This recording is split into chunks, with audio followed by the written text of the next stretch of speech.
Selamat siang anak-anak. Siap, Bapak. Siap, Bapak.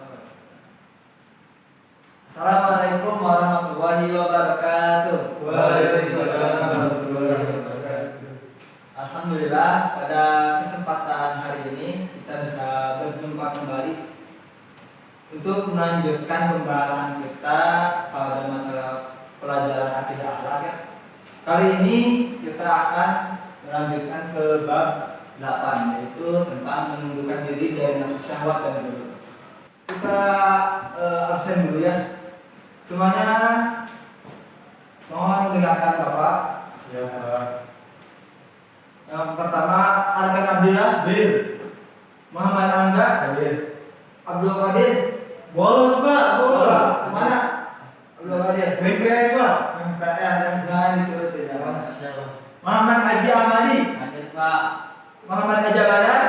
Bolos, Pak. Bolos. Berarti sekarang yang hadir cuma bertiga ya. Ya. Sekarang kita melanjutkan pembahasan kita tentang nafsu syahwat dan ghurur. Lama. Mulai Pak dari Nah,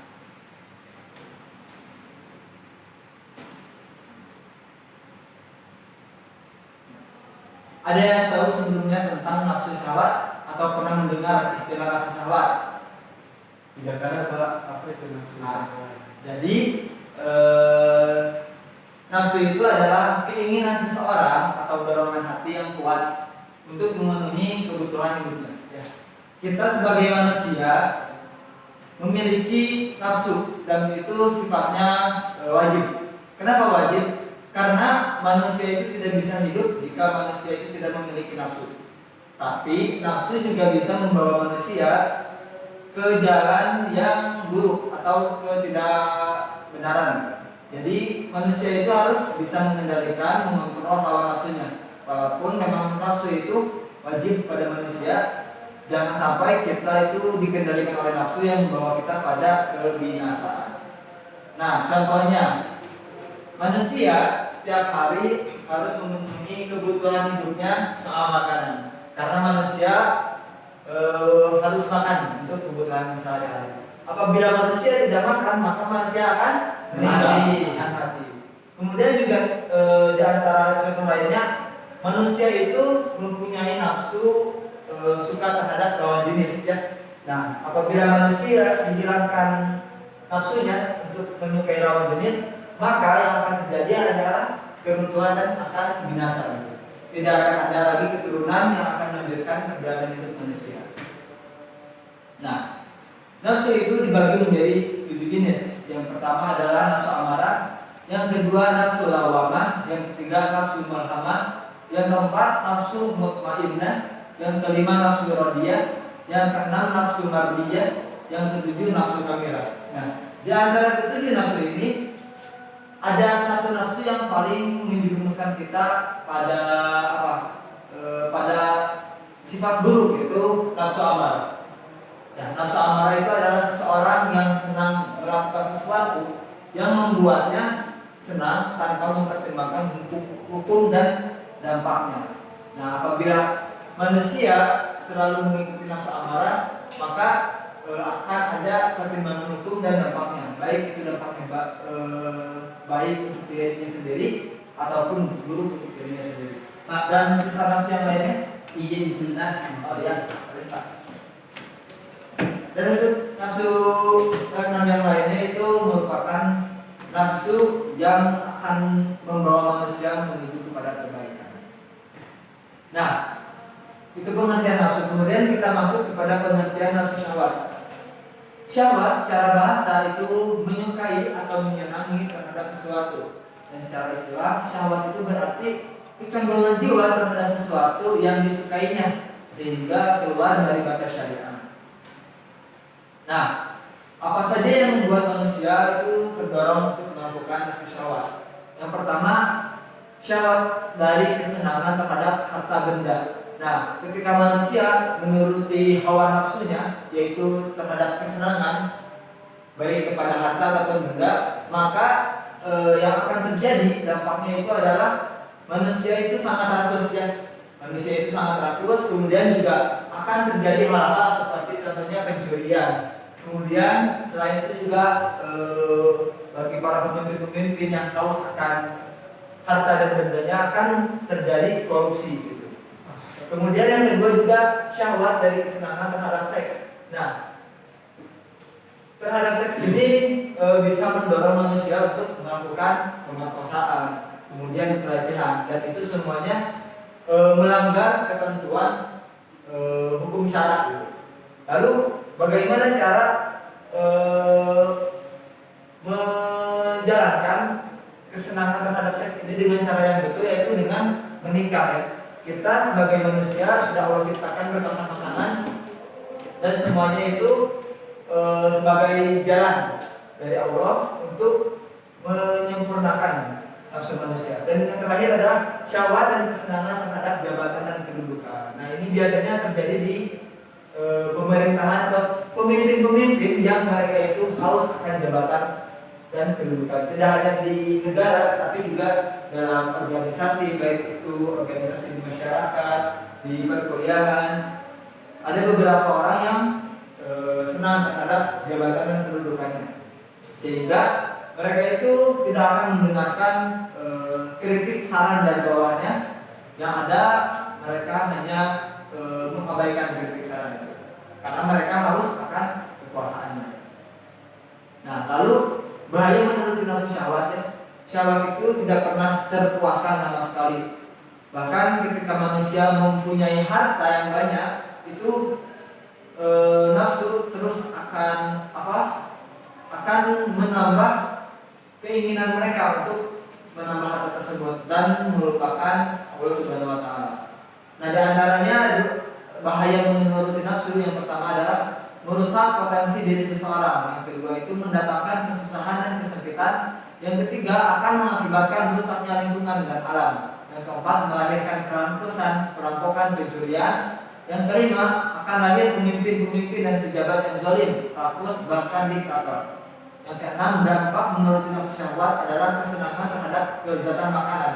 Nah, kelezatan makanan juga itu menjadi nafsu ya, yang harus kita kontrol, karena kelezatan makanan itu juga bisa berdampak buruk bagi kesehatan kita ya. Bisa jadi diabetes dan lain-lain. Dan yang terakhir, nafsu itu akan mendorong manusia untuk berbuat jahat. Nah, terus yang terakhir, bagaimana cara menundukkan nafsu syahwat? Nah, ada dua cara ya.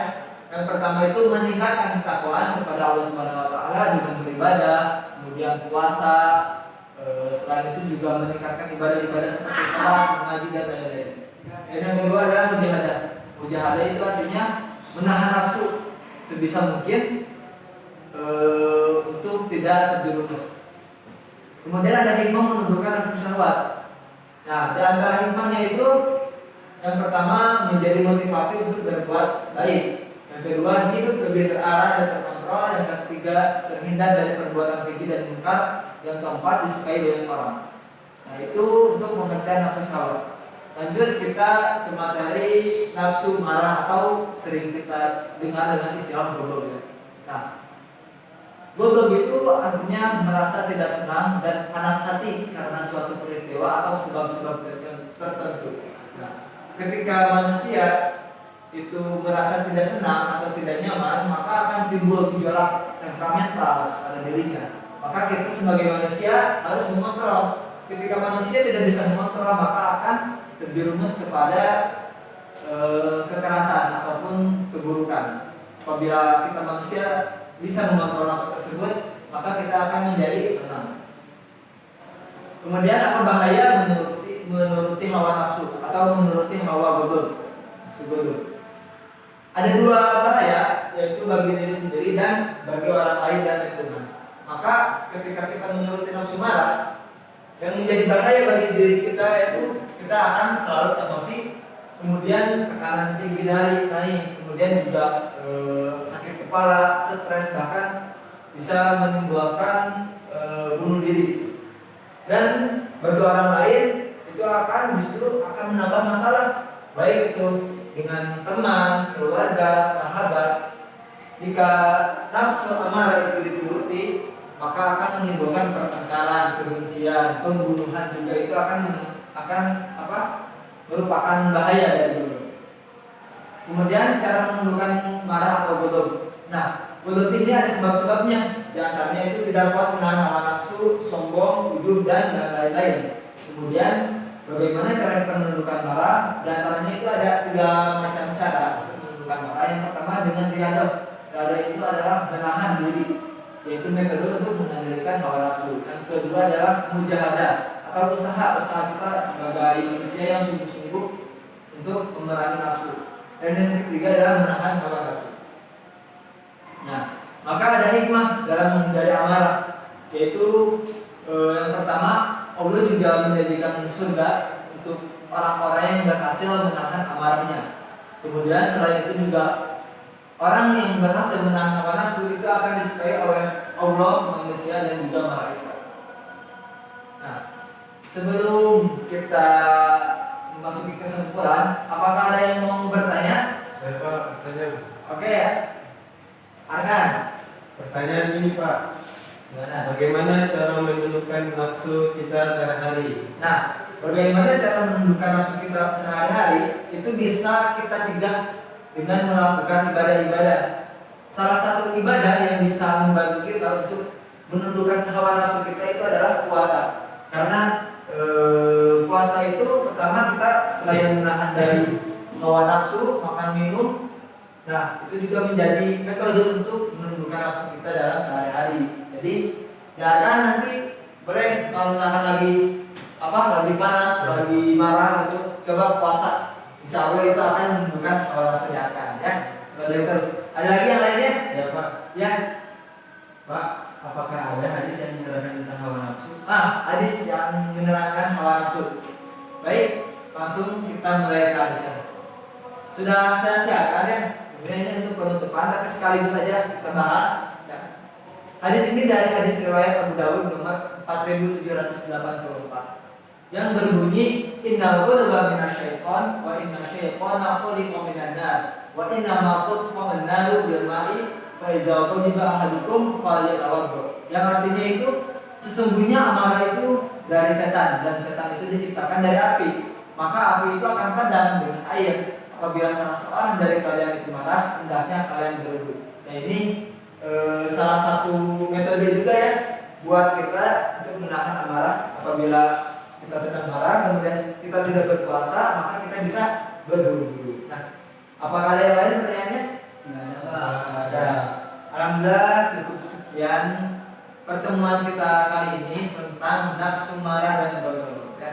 Semoga kita semua bisa mengendalikan hawa nafsu kita dalam kehidupan sehari-hari agar kita senantiasa berlaku kebaikan dan ikhlas karena Allah Ta'ala. Amin. Amin.